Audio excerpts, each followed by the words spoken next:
Simon, thanks very much for joining us from My pleasure, Guy. Magic Live 2021. Another year comes around. Yeah. It's a fantastic conference, and I know there have been hundreds of people attending. So I know you're super busy. We've just got some questions that we'd really appreciate your response on, if that's okay. Yeah, go for it. The first thing, of course, how has the conference been going? Well, I've been really pleased with the conference. It was actually our biggest ever. We had 600 people register in advance, which was pretty cool. Problem with the virtual, not everyone attends all the time, obviously, whereas if you're in a room, you're kind of there. But it's been great. We've shared a load of inspirational case studies to really build the belief about what people can do. If other people are being successful, there's no reason why you can't do it as well. People have learned from those case studies, and also we've dug deep into particular content. This year, we're talking a lot about creative finance, using other people's money, which is obviously smart because everyone runs out of money at some point. So yeah, it's been really good. Thank you. Yeah, fantastic. The sense I've got, there's a very, very good vibe there, and noticeably an increasing number of overseas participants. So are you seeing an increasing number of overseas interest in investing in the UK? Are you seeing that trend happening more? Well, I think there's always been an interest there. Certain countries like Hong Kong in particular, they're desperate to get money out of Hong Kong. South Africa's got some challenges. They want to get money out of South Africa at the moment. And the UK is seen as a very stable, very safe place to invest. So it has been popular. But I guess we've actually seen and connected with more of these kind of investors because we're doing virtual events. We have had people fly into us when we did physical events, but that's one of the reasons we decided to keep this particular one virtual, so that those people can come and connect with people on the ground in the UK who maybe they can work with. Yeah, no, interesting. Now, you've obviously been investing in property for well over 25 years, many years. How easy or difficult is it, would you say, to get into property these days as opposed to, perhaps when you started? Well, I suppose it depends really, because when I started, I really didn't know what I was doing. I just was buying a house to live in. I happened to buy in a very good area. I was living in Selly Oak in Birmingham next to the university, and I was working in Cadbury. So that's the next suburb. So it made sense to buy in Selly Oak. And I bought the most expensive house I could afford. I had no money at all. I had to borrow the deposit, which I wasn't a gift, it was a loan from my grandmother. I paid it back with interest. So my first deal was a no money down deal without really knowing it. And I just found a way of doing it. And at the time, the internet wasn't really available to the public then. There was no websites like Zoopla or Rightmove. They didn't even have buy-to-let mortgages when I started. So all these things came in. And I think the early 2000s were a real boom period. A lot of people started to become aware of property. You could find properties online. Anyone could get mortgages. That was a great time to invest. Then obviously the crash came. And I suppose the thing about now is that whilst there might be more competition per se, because more people are aware of investing, actually there are tools available, that you can do it. So that's why people can invest successfully from overseas in the UK, because there are so many research tools to make sure there's a good deal and there are people on the ground who can help you. So swings and roundabouts, really. There's more people, but in a way it's probably easier. I think finance is a little bit trickier now than it used to be. But everything comes in ebbs and waves, that it's really easy to borrow money from people at the moment to invest, because anyone's money in the bank's getting no return right now. So that's better than it's ever been before. So I think you make your own luck and success, actually. And of course, critical to know exactly how to do it and who to deal with. I mean, at the moment, you mentioned, and we've heard it several times over the conference, that the property market is really hot at the moment. Yes. Do you have any tips on how to find great deals? Yeah, absolutely. So 2 fundamental tips. One is that most people go to estate agents and they go to auctions looking for properties. The problem is you're competing with everyone else there. So maybe they're not such the best places. But even in those environments, estate agents, for example, things are going quickly. They have been for last year, but deals still fall through. And I don't know if you've ever sold a property, Guy. I've sold several. It's a very stressful thing to do. And if a sale falls through, suddenly the seller becomes far more motivated. So following up, looking for sales properties in your area that have sold technically, but they've not been successful. And so maybe you can follow up and speak to agents about those. That's the first thing. But then my favorite method is always buying property off market, ones that aren't even on the market. So you're not competing with everyone else. And we do that by advertising, marketing, and obviously working direct with landlords. Sending letters to landlords, I still think is one of the best ways of finding deals. Yeah, brilliant. And I know you guys, UKPA obviously use that, right, to find some. We absolutely do. And as part of our advisory board, you know that is a core strategy that we employ very well. Interesting as part of that, you'll understand just around UK Property Angels, you understand very well that both seeking financial success and also making a social impact is a powerful and rewarding opportunity. Do you sense an increasing number of investors looking to achieve both of those things? What's your sense around ethical investing?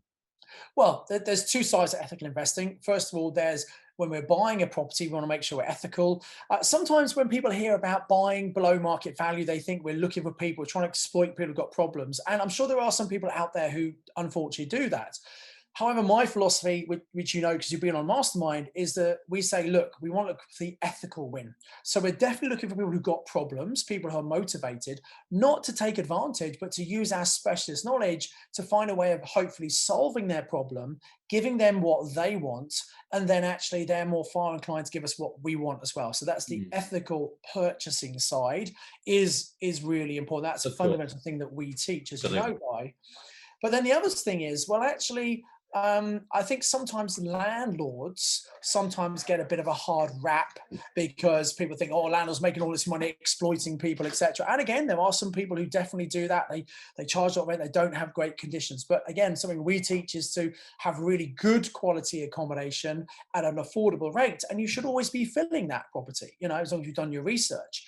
But taking that one step further, which is what you are doing at UK Property Angels, is that many of our students have realized they can take a property, they can do a rent to rent where they're giving their property that they own to a charity that might be housing vulnerable people. The charity will get a higher rent from the council, so they can afford to pay our clients the full market rent. They have the benefit of having no management fees, no maintenance costs. The charity take care of that. They're providing that quality accommodation for people who would otherwise be neglected. Right. So it's a win-win for everyone. So there's the ethical side of buying, and there's also I'd call it impactful investing, where you're investing in property, but it's not just about making money, it's about having an extra impact on society as well. Yeah, and yes, it's definitely a growing trend. Yeah, definitely. Yeah, we call it social impact. So it is definitely something that feels good and actually makes financial sense. So what would you say are the biggest challenges you see investors facing today? So the common challenges that people face are finding great deals. How do I find deals, especially in a booming market? And that comes down to education. I think it comes down to knowing your market. And I think rather than being reactive and waiting for deals to come to you, it's about being proactive, getting out there, telling everyone what you do, speaking to agents, doing landlord letters, and really marketing to find those great deals. And deals are there. This guy, we've had people do great deals over the last year or two where we've had a booming market, and yet there are still motivated sellers. So that's the first thing. There are always deals. If you know how to find them and you believe that they're out there as well. If you don't believe there are any motivated sellers, you will seek evidence to support your beliefs, and you're right, you won't find any motivated sellers. So mindset's really important, first of all.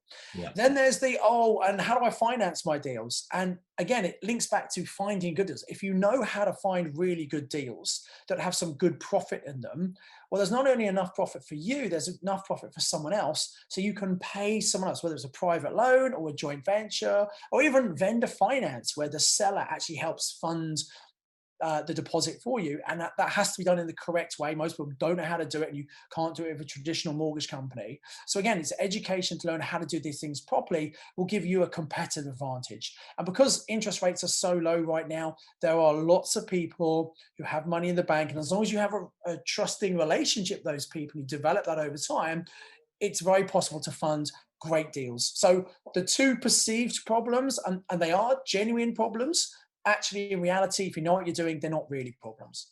Yeah, interesting. And for people perhaps looking at a passive approach, I mean, advice for those guys. I have to acknowledge, by the way, it's great to see your free weekly Property Magic podcast now surpass the 100 episodes. It's fantastic. Thank you. You are always so very generous with your tips and advice. But for passive investors in particular, kind of, if you like, top three things that investors really should consider. Yeah, so for me, passive investors, and look, there are lots of people who are finding great property deals, and they run out of their own money, so they can't do it themselves. And there's an opportunity for passive investors to get involved. So a couple of things you want to do. First of all, you want to make sure that the people who you're lending money to, obviously you've got to have a trusting relationship with them. You've got to do your due diligence. Don't just believe a flashy website or a brochure. Meet the people, get to know them, and really make sure you're happy with them as people. That's the first thing. Do your due diligence on everybody, no matter who they are. Do the due diligence. That's the first thing. Secondly, you want to make sure that not just them as a person, but do they actually know what they're doing property wise? Any idiots can go and buy a property, and many idiots do buy property. Doesn't mean that's a good deal. So even if you are a passive investor, I think you still need to be educated still, to make sure that you know what a good deal is. And even though you're not doing the investing, I'd almost want to think, well, look, can I see how this is a good deal? Can I see how they're going to make money? Can I see how I'm going to get my money back?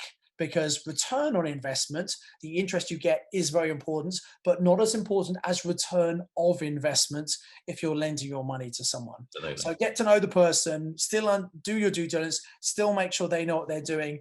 And then obviously always, make sure you have a contract, make sure that, what happens if things go wrong. And look, understand that things do go wrong in property. There are often delays and things, but it's all about the communication, and make sure that you're not using your life savings. Think what happens if things go wrong.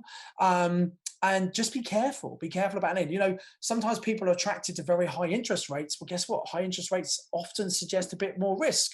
If you want to have less risk, you might be getting a lot lower interest rates. So you've got to make sure that you're comfortable, understand the risk, and you're comfortable. You don't want to be lending money to someone, investing, and then lying awake at night worrying about it. That's not a good thing to do. So you've got to be comfortable with the people you're lending it to. They know what they're doing, and you're happy with the terms as well. Yeah, that's great advice. Thank you. And finally, Simon, what are your key predictions for the property market over the next 12 months? Well, if you asked me at Property Magic Live 2020 last year, I would have said, well, furlough's supposed to be ending in October and the property market's booming. It can't continue. The economy's a really bad state. I think the property market's going to not crash, but definitely come down in the end of 2020 into 2021. That's what I did say last year. I'm not hiding from that. That's absolutely what I thought. And I'm slightly reassured that people like the Bank of England earlier in the year were predicting that house price might dip as much as 16%. It was a very common thought. Yeah.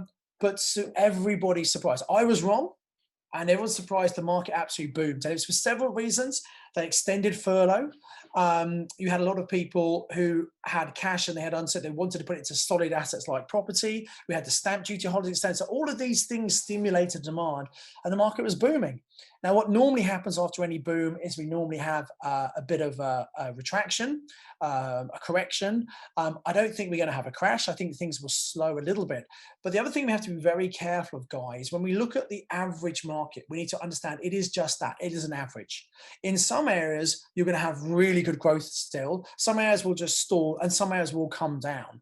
I think we had an expert here giving a data-driven prediction who was saying they thought generally the next year, on average, prices would go up maybe 7%. So maybe a slight cooling. It's been more than that so far this year. So a cooling of the market a little bit, but still a growing market, but it will be geographically biased based on the area and the demand in those areas. So it's not all uniform everywhere, if that makes sense. Yeah, no, that's really helpful. Well, look, Simon, it's been an absolute pleasure as ever speaking with you. A lot of great insights into property, and thank you so much for taking time out from such a busy conference. All the best with the rest of the conference. Very much appreciated. My pleasure. Thanks so much, Guy. Take care. All the best. Thanks, Simon. If you've enjoyed this Property Insight with Simon Zutshi and UK Property Angels, please make sure you're following us on all the usual social media channels. The links will be below. Many thanks.